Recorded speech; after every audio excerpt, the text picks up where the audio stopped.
ತಿರುಪತಿ ಶ್ರೀ ವೆಂಕಟೇಶ್ವರ ಸ್ವಾಮಿಯ ದರ್ಶನ ಮಾಡುವಾಗ ಈ ತಪ್ಪುಗಳನ್ನು ಮಾಡಬೇಡಿ. ಅಸಲಿಗೆ ಕಲಿಯುಗ ದೈವ ಶ್ರೀ ವೆಂಕಟೇಶ್ವರ ಸ್ವಾಮಿಯ ದರ್ಶನವನ್ನು ಹೇಗೆ ಪಡೆದರೆ ದರ್ಶನದ ಪರಿಪೂರ್ಣ ಫಲ ನಮಗೆ ಪ್ರಾಪ್ತಿಯಾಗುತ್ತದೆ, ತಿರುಪತಿ ಕ್ಷೇತ್ರ ದರ್ಶನ ಮಾಡುವಾಗ ಯಾವ ನಿಯಮಗಳನ್ನು ಭಕ್ತರು ಪಾಲಿಸಬೇಕೆಂದು ಇವತ್ತಿನ ಈ ವಿಡಿಯೋದಲ್ಲಿ ಸಂಪೂರ್ಣವಾಗಿ ತಿಳಿಸಿಕೊಡ್ತೀವಿ. ಬನ್ನಿ.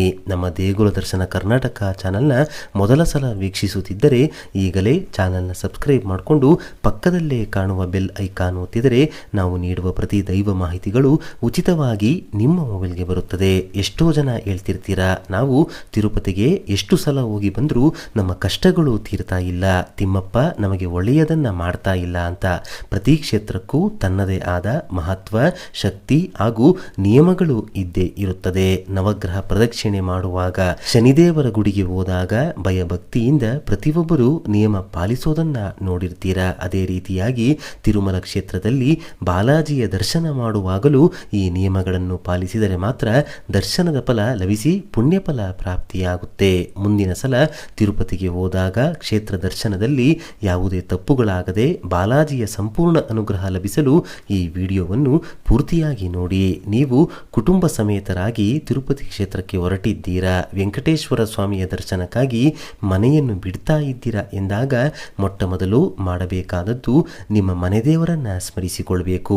ನೀವು ಬಸ್, ರೈಲು ಅಥವಾ ಸ್ವಂತ ವಾಹನಗಳಲ್ಲಿ ಕ್ಷೇತ್ರಕ್ಕೆ ಪ್ರಯಾಣ ಬೆಳೆಸುತ್ತಿದ್ದರೆ ಆ ವಾಹನಕ್ಕೆ ಕೈ ಮುಗಿದು ಪ್ರಯಾಣವನ್ನು ಆರಂಭಿಸಬೇಕು. ಮನೆ ದೇವರು ಗೊತ್ತಿಲ್ಲ ಎಂದರೆ ಇಷ್ಟ ದೇವರನ್ನು ಕೂಡ ಸ್ಮರಿಸಿಕೊಂಡು ನೀವು ಪ್ರಯಾಣ ಆರಂಭಿಸಬಹುದು.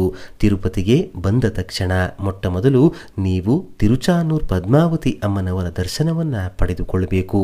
ವೆಂಕಟೇಶ್ವರ ಸ್ವಾಮಿಯ ದರ್ಶನಕ್ಕಾಗಿ ಬಂದು ಏಕೆ ಪದ್ಮಾವತಿ ಅಮ್ಮನವರ ದರ್ಶನ ಮಾಡಬೇಕೆಂಬ ಪ್ರಶ್ನೆ ಖಚಿತವಾಗಿ ನಿಮ್ಮಲ್ಲಿ ಮೂಡಿರುತ್ತದೆ. ನಮ್ಮ ಹಿಂದೂ ಸಂಪ್ರದಾಯದಲ್ಲಿ ನಮಗೆ ಏನಾದರೂ ಬೇಕೆಂದರೆ ಮೊದಲು ನಮ್ಮ ತಾಯಿಯ ಬಳಿ ಹೇಳ್ತೀವಿ, ಆ ನಂತರವಷ್ಟೇ ನಮ್ಮ ತಂದೆಗೆ ಹೇಳುವ ರೀತಿಯಲ್ಲಿ ಹೇಳಿ ಅವರನ್ನ ಒಪ್ಪಿಸುತ್ತೇವೆ. ನಮಗೆ ಏನು ಬೇಕು ಅದನ್ನ ಪಡೆದುಕೊಳ್ತೀವಿ. ಹಾಗೆಯೇ ದರ್ಶನ ಸಂಪೂರ್ಣವಾಗಬೇಕೆಂದರೆ, ದರ್ಶನದ ಫಲ ಸಿಗಬೇಕೆಂದರೆ ಮೊದಲಿಗೆ ತಿರುಚಾನೂರ್ ಪದ್ಮಾವತಿ ಅಮ್ಮನವರ ದರ್ಶನವನ್ನ ಮಾಡಿಕೊಳ್ಬೇಕು. ಆಗ ಅಮ್ಮನವರು ನಿಮ್ಮ ಕಷ್ಟ ಕೋರಿಕೆಗಳನ್ನು ಶ್ರೀವಾರಿ ಅವರಿಗೆ ಅಂದರೆ ವೆಂಕಟೇಶ್ವರ ಸ್ವಾಮಿಯವರಿಗೆ ವಿವರಿಸುತ್ತಾರೆ. ಹಾಗೆಯೇ ಶ್ರೀ ಮಹಾವಿಷ್ಣು ದೇವರಿಗೆ ಭೃಗು ಮಹರ್ಷಿಗಳು ಅವಮಾನಿಸಿದಾಗ ಮಹಾಲಕ್ಷ್ಮಿ ಅಮ್ಮನವರು ಭೂಲೋಕಕ್ಕೆ ಪ್ರಯಾಣ ಮಾಡಿ ಈ ತಿರುಚಾನೂರ್ ಊರಿಗೆ ಬಂದು ಸೇರಿಕೊಳ್ತಾರೆ. ಮಹಾಲಕ್ಷ್ಮಿ ಅಮ್ಮನವರನ್ನು ಬಿಟ್ಟಿರಲಾರದೆ ಮಹಾವಿಷ್ಣು ದೇವರು ತಿರುಚಾನೂರ್ಗೆ ಬಂದು 12 ವರ್ಷಗಳ ಕಾಲ ತಪಸ್ಸನ್ನು ಮಹಾಲಕ್ಷ್ಮಿ ಅಮ್ಮನವರಿಗೋಸ್ಕರ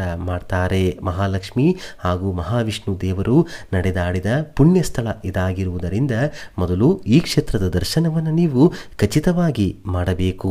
ಆ ನಂತರ ನೀವು ದರ್ಶಿಸಬೇಕಾದ ದೇವಸ್ಥಾನ ಯಾವುದೆಂದರೆ ಶ್ರೀ ಗೋವಿಂದರಾಜ ಸ್ವಾಮಿ ಸನ್ನಿಧಿ.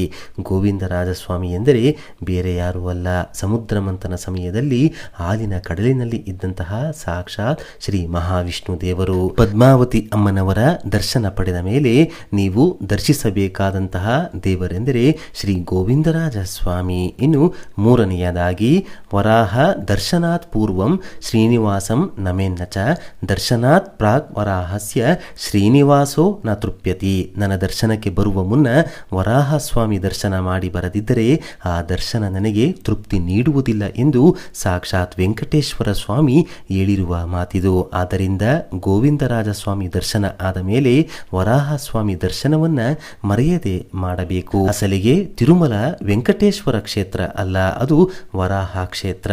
ವರಾಹ ಸ್ವಾಮಿ ಬಳಿ ಆ ಕ್ಷೇತ್ರದಲ್ಲಿ ಉಳಿಯಲು ಅನುಮತಿಯನ್ನು ಪಡೆದುಕೊಳ್ಳಬೇಕಾದರೆ ವೆಂಕಟೇಶ್ವರ ಸ್ವಾಮಿಯು ವರಾಹ ಸ್ವಾಮಿಗೆ 3 ಪ್ರಮಾಣಗಳನ್ನು ಮಾಡಿದ್ರು. ಮೊದಲ ಪೂಜೆ, ಮೊದಲ ನೈವೇದ್ಯ, ಮೊದಲ ದರ್ಶನ, ಈ 3 ನಿನಗೆ ನೀಡ್ತೇನೆ ಎಂದು ಒಂದು ಪ್ರಮಾಣ ಪತ್ರದಲ್ಲಿ ಕೂಡ ಬರೆದುಕೊಟ್ಟಿದ್ರು. ಈಗಲೂ ಈ ಪ್ರಮಾಣ ಪತ್ರ ಟಿಟಿಡಿ ಮ್ಯೂಸಿಯಂನಲ್ಲಿ ನೀವು ನೋಡಬಹುದು. ಇದರಲ್ಲಿ ವೆಂಕಟೇಶ್ವರ ಸ್ವಾಮಿಯು ಕೊಟ್ಟ ಮಾತುಗಳಲ್ಲಿ ಮೊದಲೆರಡು ಮಾತುಗಳನ್ನು ವೆಂಕಟೇಶ್ವರ ಸ್ವಾಮಿಗೆ ಪೂಜಿಸುವ ಅರ್ಚಕರು ಈಗಲೂ ಪಾಲಿಸುತ್ತಿದ್ದಾರೆ. ಮೊದಲ ಪೂಜೆ ದಿನವೂ ಮೊದಲು ವರಾಹ ಸ್ವಾಮಿಗೆ ಮಾಡ್ತಾರೆ, ನಂತರ ವೆಂಕಟೇಶ್ವರ ಸ್ವಾಮಿಗೆ ಮಾಡ್ತಾರೆ. ಮೊದಲ ನೈವೇದ್ಯ ವರಾಹ ಸ್ವಾಮಿಗೆ ಅರ್ಪಿಸಿ ಆ ನಂತರವಷ್ಟೇ ವೆಂಕಟೇಶ್ವರ ಸ್ವಾಮಿಗೆ ಅರ್ಪಿಸುತ್ತಾರೆ. ಇಷ್ಟೆಲ್ಲ ಇದ್ಮೇಲೆ ಮೊದಲ ದರ್ಶನ ಮಾಡಬೇಕಾದದ್ದು ಯಾರು? ತಿರುಪತಿ ಕ್ಷೇತ್ರಕ್ಕೆ ಹೋಗುವಂತಹ ನಾವುಗಳು, ಭಕ್ತರು. ಆದ್ದರಿಂದ ಮುಂದಿನ ಸಲದಿಂದ ತಿರುಪತಿ ಕ್ಷೇತ್ರಕ್ಕೆ ಹೋಗುವಾಗ ಮೊದಲು ವರಾಹ ಸ್ವಾಮಿ ಸ್ವಾಮಿ ದರ್ಶನ ಮಾಡಿ ನಂತರ ವೆಂಕಟೇಶ್ವರ ಸ್ವಾಮಿಯ ದರ್ಶನವನ್ನು ಮಾಡಿಕೊಳ್ಳಬೇಕು. 100ಕ್ಕೆ 90ರಷ್ಟು ಜನ ವರಾಹ ಸ್ವಾಮಿ ದರ್ಶನ ಮಾಡದೆ ನೇರವಾಗಿ ವೆಂಕಟೇಶ್ವರ ಸ್ವಾಮಿಯ ದರ್ಶನವನ್ನು ಮಾಡ್ತಾರೆ. ಈ ತಪ್ಪನ್ನು ಮಾತ್ರ ಮಾಡಬಾರ್ದು. ಆ ದರ್ಶನದಿಂದ ಯಾವ ಫಲವೂ ನಿಮಗೆ ಸಿಗೋದಿಲ್ಲ. ಆಗಲೇ ತಿಳಿಸಿದ ಹಾಗೆ ವೆಂಕಟೇಶ್ವರ ಸ್ವಾಮಿಗೆ ನಿಮ್ಮ ಯಾತ್ರೆ ತೃಪ್ತಿ ಕೊಡೋದಿಲ್ಲ, ನಿಮ್ಮ ಕಷ್ಟಗಳು ಇದರಿಂದ ತೀರೋದಿಲ್ಲ. ತಿರುಪತಿಗೆ ಹೋದಾಗ ಗಂಡ ಹೆಂಡತಿ ದಂಪತಿಗಳು ಅಥವಾ ಪ್ರೇಮಿಗಳು ಯಾವುದೇ ಕಾರಣಕ್ಕೂ ಸೇರಬಾರದು. ತಿರುಪತಿ ಕ್ಷೇತ್ರಕ್ಕೆ ಹೋದಾಗ ಸಾಂಪ್ರದಾಯಿಕ ಬಟ್ಟೆ ಧರಿಸಿಕೊಂಡು ದೇವರ ದರ್ಶನವನ್ನು ಪಡೆಯಬೇಕು.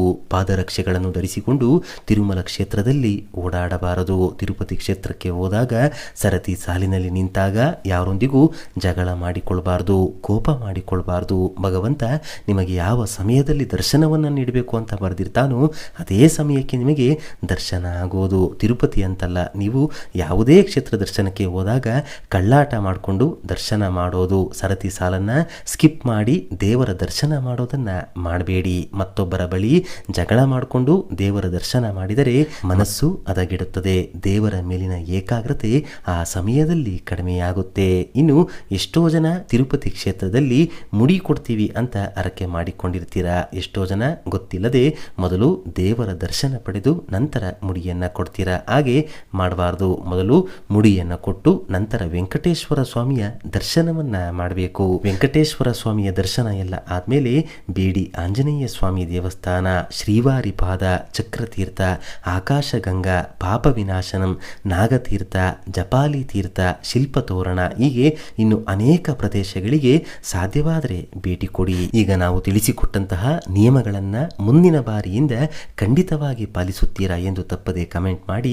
ಜೈ ಬಾಲಾಜಿ ಎಂದು ಮನದಲ್ಲಿ ನೆನೆದು ಈ ವಿಡಿಯೋಗೆ ಒಂದು ಲೈಕನ್ನು ಕೊಟ್ಟು ಪ್ರತಿಯೊಬ್ಬರಿಗೂ ಕೂಡ ಶೇರ್ ಮಾಡಿ. ಮುಂದಿನ ಬಾರಿ ಮತ್ತೊಂದು ಇಂಥದ್ದೇ ವಿಶೇಷ ದೈವ ಮಾಹಿತಿಯೊಂದಿಗೆ ನಮ್ಮ ದೇಗುಲ ದರ್ಶನ ಕರ್ನಾಟಕ ಚಾನಲ್ ಮೂಲಕ ಭೇಟಿಯಾಗೋಣ.